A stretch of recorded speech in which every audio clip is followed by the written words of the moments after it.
Halo historian, Assalamualaikum warahmatullahi wabarakatuh. Yuk belajar sejarah.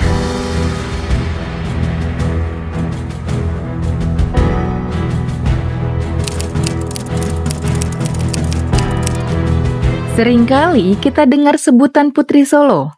Kenapa harus Solo? Padahal banyak kota lain di Indonesia. Pernahkah historian bertanya-tanya kota ini bernama Solo atau Surakarta? Nah, kota Solo yang juga dikenal sebagai Surakarta memiliki sejarah panjang yang terkait erat dengan Kesultanan Mataram Islam. Tahukah historian dari mana nama Solo berasal? Solo pernah menjadi pusat pemerintahan Kesultanan Mataram Islam yang dipindahkan pada abad ke-18. Perpindahan ini menjadi titik awal perkembangan kota Solo sebagai pusat budaya dan politik di Jawa. Mau tahu cerita lengkapnya? Yuk tonton video ini sampai selesai. Tapi sebelum itu, buat yang belum subscribe, jangan lupa subscribe dan share video ini ke teman-teman kalian. Sejarah Surakarta tidak lepas dari berdirinya Kesultanan Mataram Islam. Pada masa pemerintahan Amangkurat II, Mataram Islam mendapat serangan dari Trunojoyo yang ingin menguasai Mataram di Pleret. Setelah Amangkurat II meninggal, Mataram Islam dipimpin oleh beberapa pemimpin lainnya. Sampai pada akhirnya Mataram dipimpin oleh Pakubuwono II. Pada tahun 1742, orang-orang Tionghoa memberontak dan melawan kekuasaan Pakubuwono II yang bertahta di Kartasura. Pemberontakan ini adalah imbas dari pemberontakan masyarakat Tionghoa di Batavia yang merembet ke daerah lain. Selain itu, serangan ini juga karena Pakubuwono II memihak kepada Belanda. Akibat serangan ini, Keraton Kartasura hancur, dan Pakubuwono II menyingkir ke Ponorogo, Jawa Timur. Dengan bantuan VOC, pemberontakan tersebut berhasil ditumpas dan Kartasura berhasil direbut kembali. Mungkin banyak yang bingung, sebenarnya kota ini bernama Solo atau Surakarta? Menurut laman dprd.surakarta.go.id, nama Surakarta adalah nama resmi pemerintahan yang mulai dipakai sejak Kasunanan didirikan sebagai kelanjutan dari pemerintahan monarki Kartasura.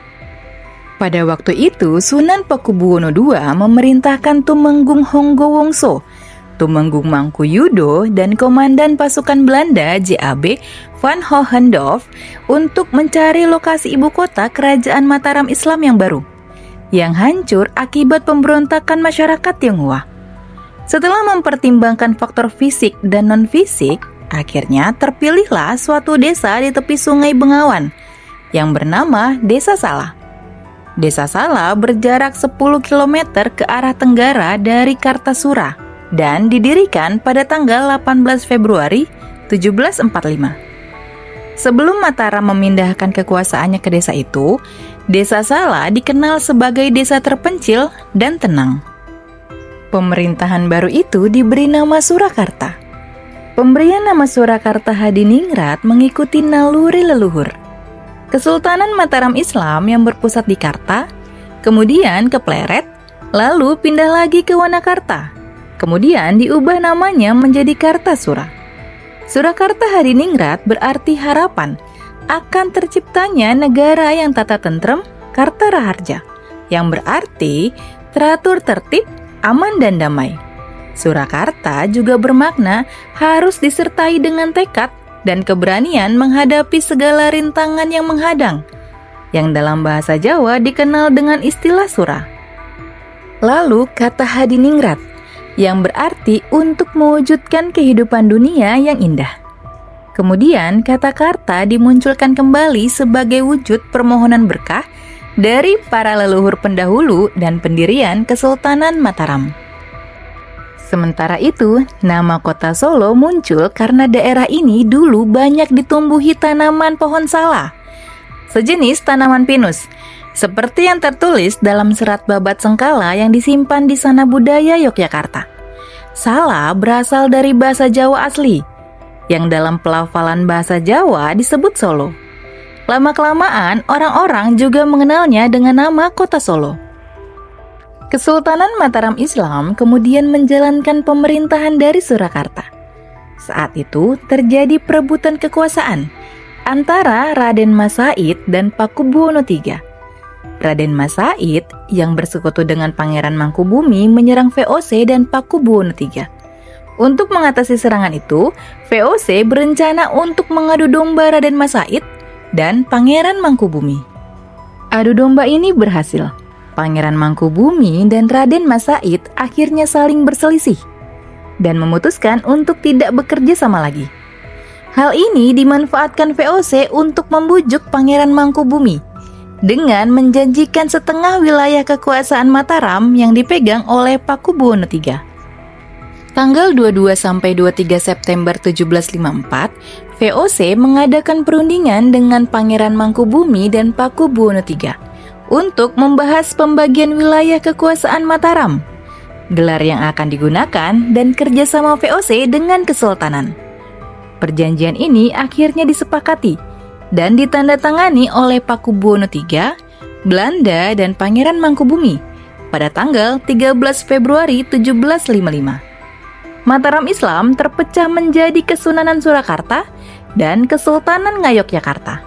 Muncullah kesultanan baru yang bernama Kesultanan Ngayogyakarta Hadiningrat dengan Pangeran Mangkubumi sebagai sultan pertamanya dan bergelar Sri Sultan Hamengkubuwono I. Sejak saat itu, Kesultanan Mataram Islam resmi berakhir. 2 tahun setelah Perjanjian Giyanti, Kasunanan Surakarta juga menandatangani Perjanjian Salatiga. Perjanjian ini merupakan kelanjutan dari Perjanjian Giyanti. Perjanjian tersebut ditandatangani oleh Pakubuwono III, Hamengkubuwono I, Raden Mas Said, dan VOC. Tujuan diadakannya perjanjian ini adalah untuk menyelesaikan konflik sebelumnya, yang membuat Mataram harus berakhir. Hasil kesepakatan perjanjian ini yaitu Hamengkubuwono I dan Pakubuwono III harus rela kehilangan wilayahnya untuk Raden Mas Said atau Pangeran Sambernyowo. Daerah yang diberikan itu terdiri dari Kabupaten Karanganyar, Kabupaten Wonogiri, Ngawen, dan Yogyakarta. Dengan adanya Perjanjian Salatiga, wilayah kekuasaan Mataram terbagi menjadi 3. Pada awalnya, Raden Mas Said bersedia menjadi vasal dari Kasunanan Surakarta. Tapi kemudian dia mendirikan dinasti sendiri dengan nama Kadipaten Mangkunegaran atau Pura Mangkunegaran Surakarta. Sebagai penguasa Mangkunegaran, Raden Mas Said bergelar Adipati Mangkunegara I. Dapat disimpulkan, Kesultanan Mataram dibagi menjadi 3 wilayah kekuasaan. Pertama, Kasunanan Surakarta yang dipimpin oleh Pakubuwono III. Kedua, Kesultanan Ngayogyakarta Hadiningrat yang dipimpin oleh Sri Sultan Hamengkubuwono I. Dan ketiga adalah Kadipaten Mangkunegaran yang dipimpin oleh Adipati Mangkunegara I. Mereka bertiga masih terikat persaudaraan karena masih keturunan Amangkurat IV, raja keempat Kasunanan Kartasura yang merupakan kelanjutan dari Mataram Islam. Itu tadi asal-usul nama Solo dan sekilas sejarahnya yang masih berkaitan dengan Mataram Islam. Jadi nggak heran kalau ketiga wilayah itu sekarang masih menerapkan sistem kesultanan sampai sekarang. Ini karena mereka ingin menjaga warisan budaya dari nenek moyang. Semoga video tadi bermanfaat dan menambah pengetahuan kita tentang sejarah Indonesia, karena sejarah adalah guru kehidupan. Sampai jumpa di video selanjutnya.